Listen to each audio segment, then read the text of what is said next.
Всем привет! Едем по Тульской области. Хочу показать, просто ехал в одну сторону, сейчас в обратку еду. Что у нас творится? Вот впереди, но небо наполовину в тучах, наполовину солнышко. Вот, впереди вот это не туман, ребята, это не туман. Посмотрите на поля.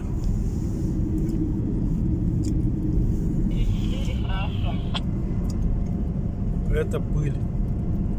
Это пыль с полей. Смотрите сейчас. Я не знаю, камера передает, но ощущение, как будто такой плотный туман. На самом деле это пылище, представляете, с полей. Это ветер поднимает пыль. Как где-то, ну, я задраил даже эти стекла, хотя 21 градус на улице. Вот, смотрите, я не знаю, если видно, что творится. Вот это из-за того, что не было снега. Вот. И сейчас, ребята, если не будет проливных дождей, то я считаю, что нам хана.